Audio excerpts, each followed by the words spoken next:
Speaking our truth. We speak our truth every time we express a thought, belief, or opinion. We are telling the universe what we expect to experience, and the universe provides. So what truth are we speaking? In the Science of Mind textbook, Holmes writes, "The divine plan is one of freedom. Bondage is not God ordained. Freedom is the birthright of every living soul. All instinctively feel this. The truth points to freedom." However, our truth is a double-edged sword. The truth of our universe is that we are all one, united through the one mind we call spirit or God, higher power, etc., call it what you will. And yet, we are also given freedom of choice as part of that. And Holmes writes and reminds us again, the universal mind contains all knowledge. It is the potential ultimate of all things. To it, all things are possible. To us, as much is possible as we can conceive. Remember that, we're coming back to it. Should all the wisdom of the universe be poured over us, we should yet receive only that which we are ready to understand. This is why some draw one type of knowledge and some another, and all from the same source. One of my teachers used to use the visual image. Do you come to source with a bucket, a barrel, or a thimble? It will pour over you at the same rate, in the same manner, but all you get is all you are prepared to carry away with you. So my teacher would suggest, don't show up with a thimble. Don't show up with a bucket. Don't show up with a barrel. Show up with an open heart and get it all. The truth points to freedom, the freedom to accept or reject the evidence placed before us. However, the truth remains the truth whether we accept the evidence or not. Pursuing a course that rejects the evidence of truth leads us down the rabbit hole of denial, committing us to the endless maze of lies and justifications we use to convince ourselves or persuade others to our cause. Once we vary from the path of truth, people are going to call us on it. So we make up stories, don't we? We bring out evidence that is changed to show that we were right all along. We had a perfect example of this last week in our national news.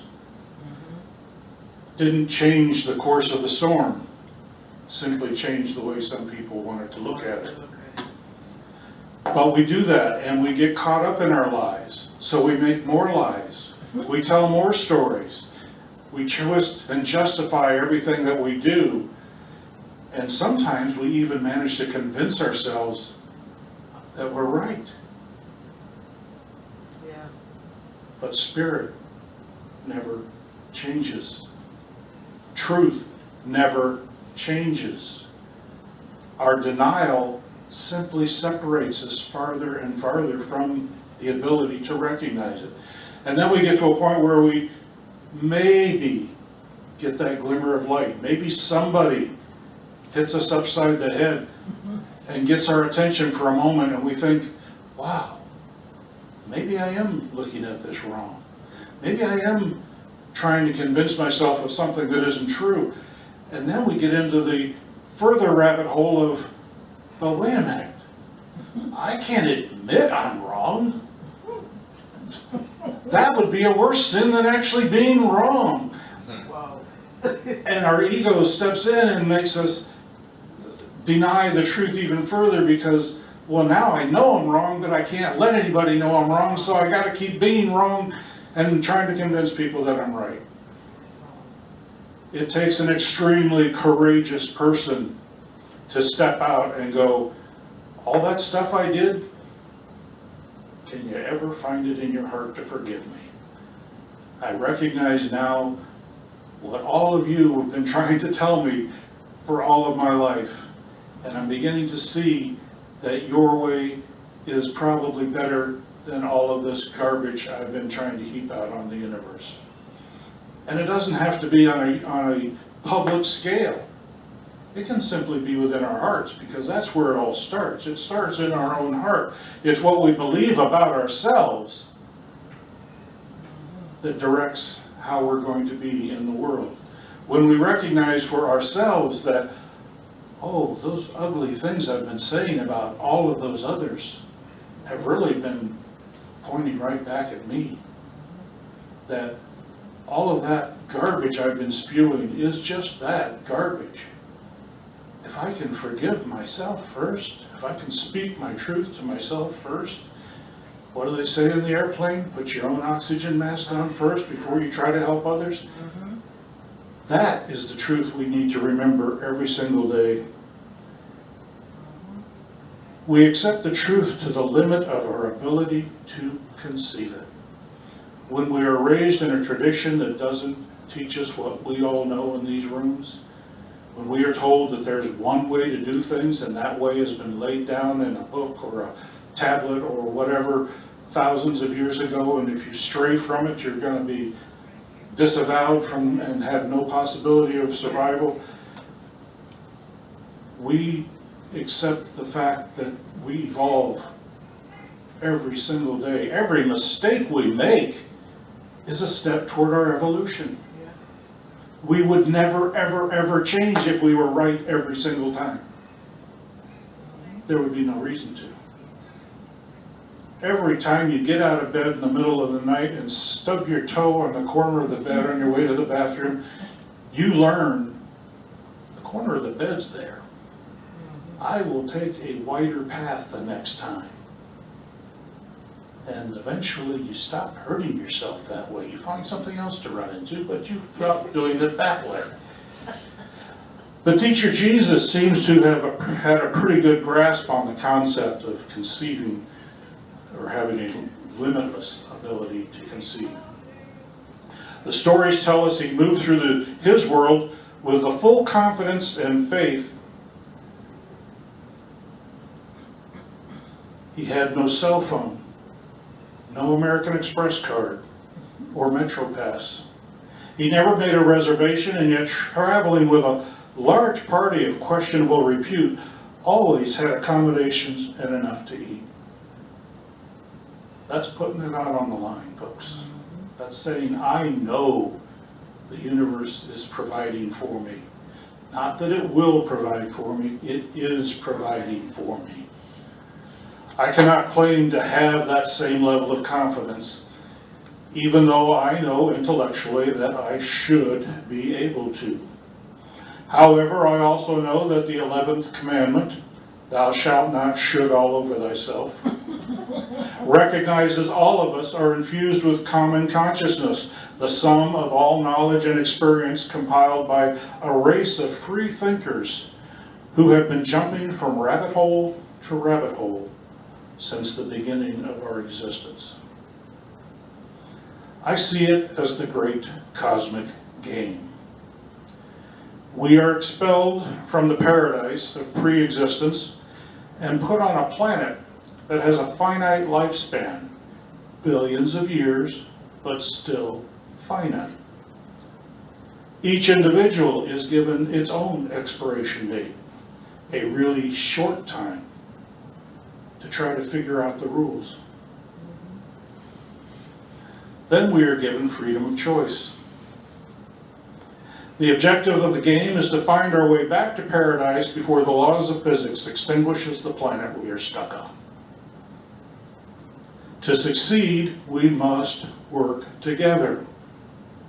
We must learn from each other and pass on those ideas that work. Collectively, we must change the common consciousness, and we start with how we talk to ourselves and to each other. Example.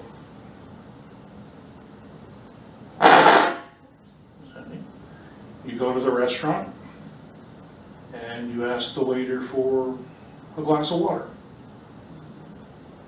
The waiter responds, "No problem." And yeah, that's pretty common, you hear that?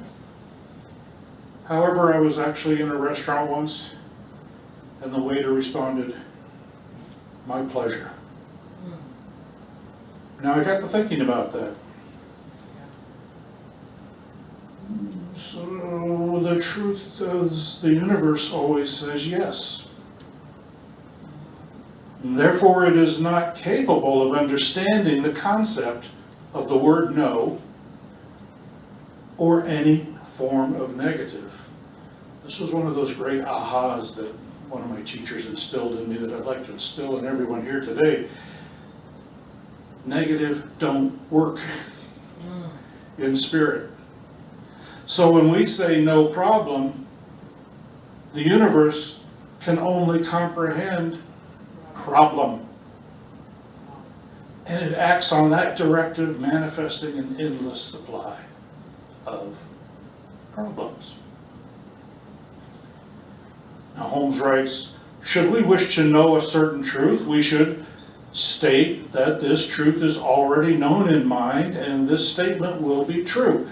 But the overmind must be accepted into our mind before we can understand it. How then are we to accomplish the desired result? By stating and feeling that our mind knows the truth about the thing we desire to know. Saying, "My pleasure," cannot be misunderstood by the universe. Only pleasure can result. By understanding how this thing works, and that's why we're all here today, to help us understand how this thing works, so we can use it properly. We teach ourselves to project into it our best selves, evolving the common consciousness and bringing us closer to winning this game of getting back to paradise before our sun goes nova and our planet becomes a cinder block in space.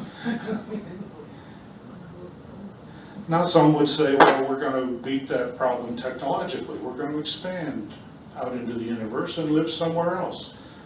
That could be part of the solution. But sooner or later, this brick is going down. But you say, Reverend Glenn, if the universe contains all knowledge and everything already exists within it, how does it misunderstand us? Yeah. Shouldn't it know what we mean when we say, no problem? Well, the internet contains the sum total of all human knowledge. But without a device to access it, the knowledge is of no use to us. And even with a device, the knowledge is of no use to us if we do not ask the right questions. Google has its "Are you feeling lucky" feature that generates random knowledge for our amusement. But if you were looking for the antidote for a poison you just ingested, instructions for rebuilding a carburetor is of little value. We do affirmative prayer treatment in the present tense. Yeah. The past is irrelevant. It's an amusing story. But without any power in spirit, spirit doesn't have a concept of yesterday. It doesn't have a concept of earlier this morning. Spirit is working right now. It doesn't have a concept of a future. It doesn't care about tomorrow. It's working on right now. Spirit is not a human being with all of the human concepts and abilities to see a possible future, to remember a past, which, by the way, we all remember with certain filters, don't we? Mm-hmm. Ever get two people that were there 20 years ago to tell the same story? Does it sound the same? Mm-hmm. Probably not. We do affirmative prayer treatment in the present tense. That is our device. The past is irrelevant. The future is inconceivable. Spirit is evolving right now. We evolve the common consciousness when we remember that Spirit is now. Spirit is yes, and Spirit is us. Project love, receive love, move the needle. We've only got a few billion years left. Thank you.